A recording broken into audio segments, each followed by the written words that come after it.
క్రీస్తు సువార్త ఈ వాక్యం వింటున్న వారికి చూస్తున్న వారికి కూడా మన ప్రభు అయిన యేసు క్రీస్తు వారి నామంలో మీ అందరికీ కూడా నా వందనాలు. మనం ఈ నేర్చుకునే పాఠం వాక్య భాగం ఏంటంటే, మనం దేవుణ్ణి బాధ పెట్టే పిల్లలుగా ఉన్నామా, సంతోష పెట్టే పిల్లలుగా ఉన్నామా? అంటే మన దేవుడు అంటే మనం సృజించిన దేవుడిని మనం బాధ పెట్టే పిల్లలుగా ఉన్నామా, ఆయన సంతోష పెట్టే పిల్లలుగా ఉన్నామా? ఈరోజు నేర్చుకునే పాఠం. మనం దేవుని వాక్యంలోకి వెళ్ళే ముందు చిన్న ప్రార్థన చేసుకుంటే మన వాక్యంలోకి వెళ్ళిపోదాం. అందరూ కూడా కళ్ళు మూసుకున్నాము. ఎందుకంటే 2 వారాలుగా మనం ముందు వారం అయితే దేవుని వాక్యం ఒక వారం కిందట మనం ముందు వారం నేర్చుకున్నాం. ఒక వారం గ్యాప్లో ఇది 2వ వారం. కానీ కొద్ది పరిస్థితులు బట్టి మనం మన వారం చెప్పలేకపోయాం. కానీ ఈ సమయాన్ని దేవుడు ఇచ్చినందుకు దేవునికి స్తోత్రాలు. మనం వాక్యంలోకి వెళ్ళిపోదాం. సకల ఆశీర్వాదాలకి కారణభూతుడైన మా పరలోకమున్న మా పరమ తండ్రి, నీ ఘనమైన శ్రేష్టమైన మీ నామాన్ని బట్టి వందనాలు తండ్రి. ఈ సమయంలో ప్రభువా, ఇదిగో మీ మాటలు మాట్లాడుతుండగా మీరు మాకు కావాల్సిన జ్ఞానము దయచేయండి. ఈ మాటలు ప్రభువా చెప్తుండగా ప్రభువా ఎలా మాట్లాడాలో మీరే మాతో మాట్లాడండి. వినగలిగే మనసు బిడ్డలకు దయచేయండి ప్రభువా. ప్రతి ఒక్కరు వాక్యం చూడగలిగే మనసులకు దయచేయండి దేవా. మేము చెప్తున్నాం కానీ వినటానికి వాళ్ళకి మనసు ఇవ్వండి, మంచి ఆలోచన ఇవ్వండి తండ్రి. ప్రభువా మాట్లాడేది మేము కాదు, మీరే ప్రభువా తండ్రి. మీ పిల్లలకి ఏ మాటలు కావాలో ఎలా వివరించాలో తండ్రి మీరే మాతో మాట్లాడి ప్రభువా మా హృదయాలకు కావాల్సిన జ్ఞానమైన వాక్యమైన మీ మాటలు మాకు దయచేయమని మీకు స్తోత్రములు ప్రభువా. మీకు వందనాలు తండ్రి. మీకు స్తుతులు చెల్లించుకుంటూ ఈ కొద్ది ప్రార్థన యేసుక్రీస్తు వారి నామంలో అడిగి వేడుకుంటున్నాం పరమ తండ్రి, ఆమేన్. మన దేవుని వాక్యంలోకి వెళ్ళిపోదాం.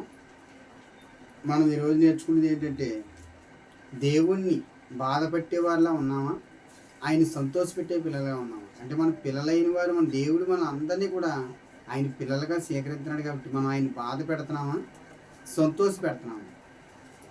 మొదటగా మనం నేర్చుకోవాల్సింది ఆదికాండం 6వ అధ్యాయం మనం 6వ వచనం చూద్దాం. మొదటి మాటగా, ఎందుకంటే దేవుడు తండ్రి అయిన దేవుడు మన అందరినీ కూడా ఆయన నేల మట్టితో మొదటి మానవుని తీసింది ఆదామును తీసాడు. ఆ ఆదాము ద్వారాగా మన అందరం కూడా ఒకరి వెంపటి ఒకరు మనం వచ్చాం. తాను భూమి మీద నరులను చేసినందుకు యెహోవా సంతాపం వల్ల నచ్చుకుని. అంటే యెహోవా దేవుడు అంటే, యెహోవా అంటే ఆవిడ దేవుడు. యెహోవా అంటే ఏంటనుకుంటున్నారు మీరు అందరూ చెప్పండి అమ్మా? దేవుడు. ఆ దేవుడు నొచ్చుకున్నాడు అంటే హృదయంలో. తండ్రి అని దేవుడు ఎంత బాధపడుతున్నాడంటే హృదయంలో బాధ. ఆయన పిల్లలందరినీ చేశాడు. వాళ్ళందరూ ఎలా తయారంటే అపవిత్రమైన పనులు, పాపములు ఇవన్నీ కూడా చేస్తున్నారు వీళ్ళు. కానీ దేవుడు చూసి వెళ్ళని దేవుడు బాధ పరాయంతున్నాడంట, కన్నీరు కారుతున్నాడు, హృదయంలో నొచ్చుకుందంట ఆయనకి బాధ. ఇదిగో నేను పుట్టిన పిల్లలు ఇలా, నేను చేసిన పిల్లలు ఇలాగ అయిపోయారని దేవుడు కన్నీళ్ళు విడుతూ ఆయన చింతిస్తున్నాడు. ఆయనకి హృదయంలో నొచ్చుకుందంట. కీర్తన ఎంత ఆదికాండం 6వ అధ్యాయం 6వ వచనంలో ఉంది మాట. ఆయన నొచ్చుకునే పిల్లలుగా మనం ఉండకూడదు, దేవుణ్ణి సంతోష పెట్టాలి. అందుకే దేవుణ్ణి బాధ పెట్టకూడదు. బాధ ఎక్కడి నుంచి వస్తుంది? ఆయనకి హృదయం నుంచి వచ్చేస్తుంది. ఇదిగో యెహోవా చేసేటంటే పిల్లలందరినీ సంపాదన అంటే అందరినీ సంపాదించుకున్నాడు దేవుడు, అనేక మంది పిల్లల్ని. కానీ వీళ్ళందరూ కూడా ఏం చేస్తున్నారంటే దారి తప్పి చెడు మార్గంలో పాపంలో ఉన్నారు. కానీ దేవుడు బాధపడుతున్నాడంట హృదయంలో. మనం ఇంకా కిందకి చదువుకుందాం. 8వ వచనం చదువుదాం. సమయం అవుతుంది. దేవుడు హృదయంలో నొచ్చుకున్నదంట ఆయనకి పిల్లల్ని చేసినట్టు. అయితే నోవాకు యెహోవా దృష్టి యందు కృప పొందినవాడే చాలు. అంటే యెహోవా దృష్టికి ఎలా ఉన్నాడు? నోవాకు ఒక నీతిమంతుడు ఉన్నాడు. ఆయన కృప పొందుకున్నాడు. అంటే దేవుని దృష్టిలో ఒక నీతిమంతుడు కనపడుతున్నాడు. మందిలో అనేక మంది ఉన్నారు. అంతమంది కూడా దేవుని బాధపట్టే పిల్లలుగా ఉన్నారు తప్ప నోవాకు అనే ఒక వ్యక్తి కనపడి కృప పొందుకున్నాడు దేవుడి దగ్గర. ఆయన దేవుడైన యెహోవా ఆయన దగ్గర ఏం చేసేది? కృప పొందాడు. దేవుడి దగ్గర దేవుడు చెప్పిన పని చేశాడు. దేవుడు అన్నాడు, ఇంకో ఒక ఓడను కట్టుకో, జలప్రళయం రాబోతుంది, ఈ భూలోకం అంతా కూడా పాపంతో నిండిపోయింది. అప్పుడు ఎవరు కూడా దేవుని మాట వినేవారు లేరు, దేవుని మాటలు వినేవారు లేరు. అందరూ కూడా తావు తప్పిపోయి పాప మార్గంలో నడుస్తున్నారు. కానీ దేవుడు అనుకున్నాడు, దేవుడు ఎంతో బాధపరాయించున్నాడు, నేను పిల్లల్ని కానీ ఇంత బాధపెడితే వీళ్ళందరూ కూడా పాపంలో పడిపోతున్నారని దేవుడు చింతిస్తున్నాడు. హృదయంలో నొచ్చుకుంది ఆయనకి ఆ బాధాకరమైన స్థితి. అందుకే మన దేవుని బాధ పెట్టే పిల్లలుగా ఉండకూడదు. ఆయన బాధను పెట్టే పిల్లలు అనేక మంది ఉన్నారు. దేవుని వాడు తిరుగుబాటు చేసేవారు, దేవుడి మాట వినేవారు ఒక్కడో లేరు. అందుకే దేవుడు అంటున్నాడు, ఒక్కడో నీతిమంతులు లేడు, అందరూ కూడా దేవుడిచ్చిన అనుగ్రహాన్ని పోగొట్టుకుండి అందరూ పాపం చేస్తున్నారు. సొదొమ కుమార పట్టణం అని ఒకటి ఉంది, మనం ఎన్నోసార్లు వినేసాం. ఆ పట్టణంలోని ఒక వ్యక్తి ఉన్నాడు. కానీ ఆ పట్టణం ఎలా కనపడుతుందంటే దేవుడి దృష్టికి మహాఘోరంగా ఆయన దృష్టికి వచ్చింది. ఆ సొదొమ కుమార పట్టణంలోని ఒకే ఒక వ్యక్తి ఉన్నాడు, నీతిమంతుడు. అతను ఎవరంటే లోతు. ఆ వ్యక్తి ఏం చేస్తున్నాడంటే దేవుడిని ఎప్పుడు ఎల్లప్పుడూ కూడా నమ్మకంగా దేవుని యందు యెహోవా యందు భయభక్తులుగా ఉంటున్నాడు ఆయన. లోతు అనే వ్యక్తి, అతనికి ఒక కుటుంబం ఉంది. కానీ వీళ్ళందరూ ఏం చేస్తున్నాడు, దేవుడు అనుకున్నాడు ఆ పట్టణం అంతా కూడా సొదొమ కుమార పట్టణం కూడా పాపముతో ఉంది. చిన్నలు ముదులుకుండి పెద్దల వరకు కూడా అందరూ పాపం చేసిన వారే, ఒక్కరు కూడా నీతిమంతులు లేరు అందులో. కానీ లోతు కుటుంబం కనపడుతుంది. కానీ దేవుడు లోతు కుటుంబాన్ని కాపాడాడు, లోతు కుటుంబాన్ని రక్షించాడు. ఆ పట్టణాన్ని కూడా దేవుడు అగ్నిగంధములతో కాల్చివేశాడు. ఎందుకంటే సొదొమ కుమార పట్టణం అని మన అందరికీ తెలుసు. కానీ దేవుడు పాపాన్ని ఎప్పుడు కాల్చివేస్తాడు. దేవునికి మనం ఎలా ఉండాలంటే నీతిమంతులుగా దేవుని యందు భయభక్తులుగా ఉండాలి. దేవుడు అందుకే ఆయన బాధపట్టే పిల్లలుగా మనం ఉండకూడదు అంటున్నాడు దేవుడు. మన అనేక మంది పిల్లలైన వారు ఏం చేస్తున్నారంటే దేవుని బాధపెట్టే పిల్లలుగా ఉంటున్నారు. అందుకే మనం దేవుని బాధపెట్టే పిల్లలుగా ఉన్నామా, దేవుని సంతోషపెట్టే పిల్లలుగా ఉన్నామా? సంతోషపెడతాం అంటే ఏంటి? మన మత్తయి సువార్త క్షమించండి, మత్తయి కాదు, లోకా సువార్త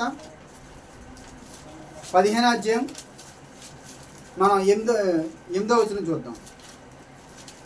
దేవుని సంతోషపెట్టాలి, దేవుని సంతోషపెట్టే పిల్లలుగా మనం ఉండాలి. అందుకే 100 మంది నీతిమంతుల కంటే ఒక పాపి రక్షిస్తే ఎక్కువ సంతోషిస్తాడండి దేవుడు. అక్కడ సంతోషం కలిగితే దూతలతో పొంగిపోతాడు ఆయన. అక్కడ సంతోషం కలుగుతుందని మనకు లోకా సువార్త 15వ అధ్యాయం 8వ వచనంలో ఉంది. ఏ స్త్రీకైనాను 10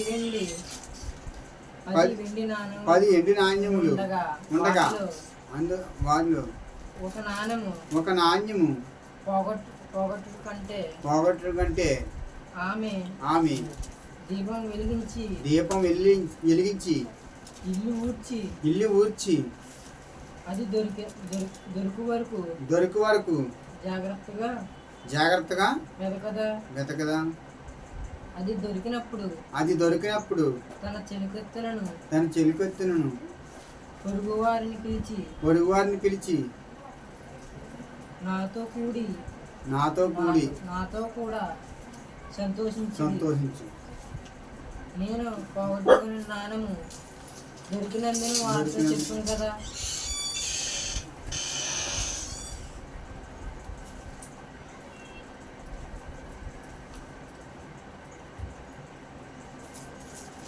మనం 9వ వచనం చూద్దాం. 9, 10 చూస్తే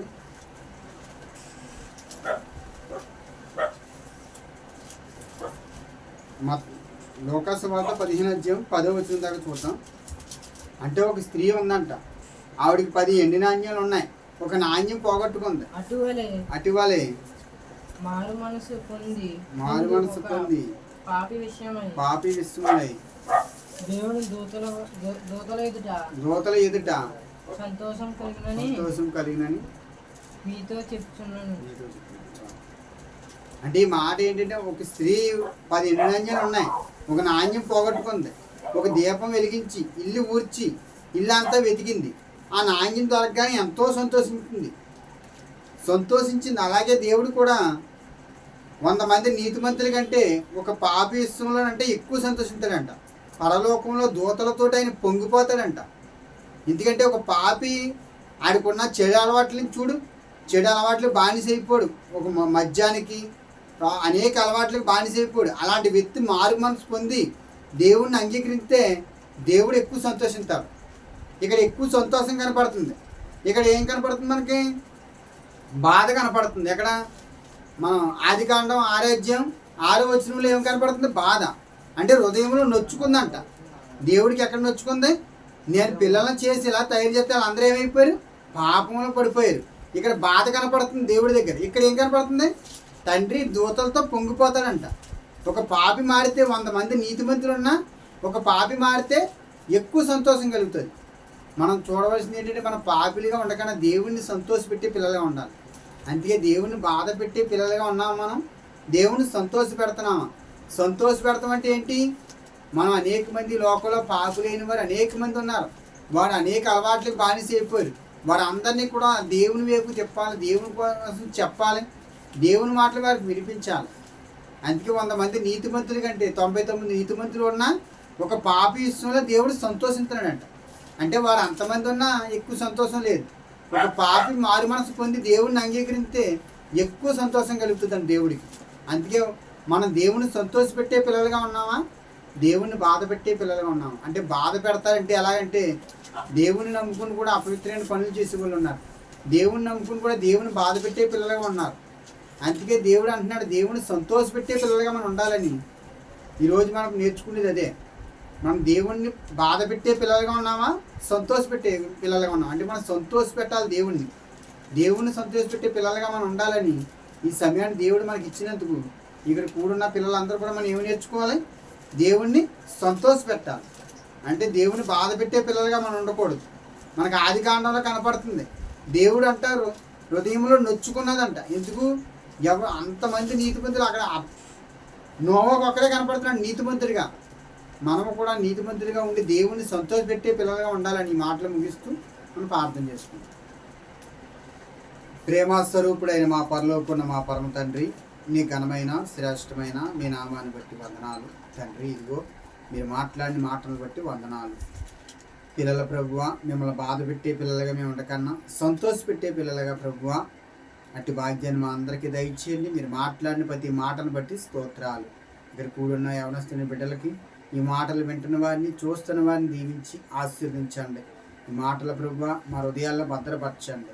మీకు వందనాలు, స్తోత్రాలు, మీకు స్తుతులు చెల్లించుకుంటూ ఈ కొద్ది ప్రార్థన మా రక్షకుడైన యేసుక్రీస్తు వారి నామములో అడిగి వేడుకుంటున్నాం పరమ తండ్రి. ఆమేన్.